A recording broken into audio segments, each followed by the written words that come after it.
Takže tady dneska máme první spuštění set-top boxu GoSat. Po připojení k televizoru uvidíme na obrazovce následující tabulku. V této tabulce vidíte parametry jazyk OSD, což je nastavení jazyka celého prostředí přijímače, země, taktéž Česko, režim volné nebo FTA.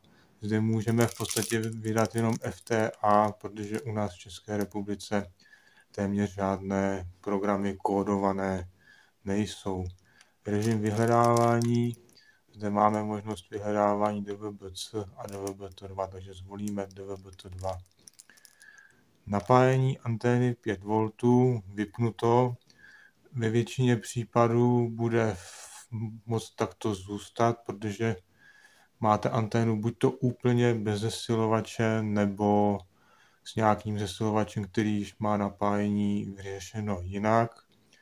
Může to být použito u antény pokojové převážně. Takže najedeme až na položku vyhledávání kanálu. Stiskneme OK a spustí se nám automat.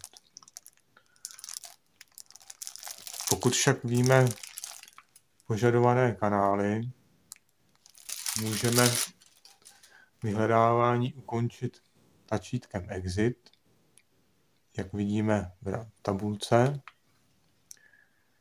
Nyní přejedeme šipkou doprava, jednou po druhé po třetí, na tabulku vyhledávání a v tabulce vyhledávání tiskem tlačítka dolů najedeme na pozici ruční vyhledávání. Potvrdíme tlačítkem OK, případně šipkou doprava. Nyní nám to automaticky naskočí na řádek, kde je kanál, takže v podstatě nejjednodušší pro nás je vybrat si požadovaný kanál, nebo můžete zaťukávat frekvenci, ale ten kanál je v podstatě jednodušší.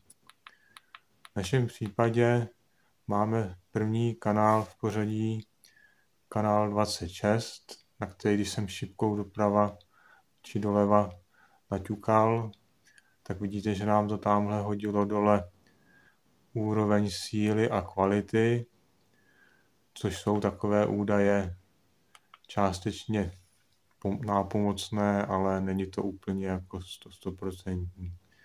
Takže najedu až dolů na tlačítko na záložku Start a stisknu OK.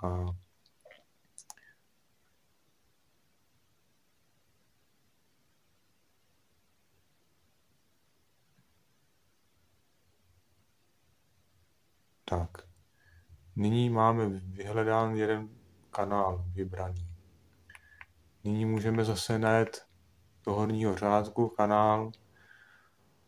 Zvolíme v našem případě kanál 28.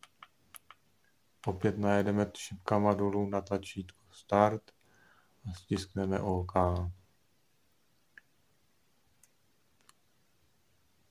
Nyní máme vyhledáno. Stiskneme tlačítko Exit, Exit, Exit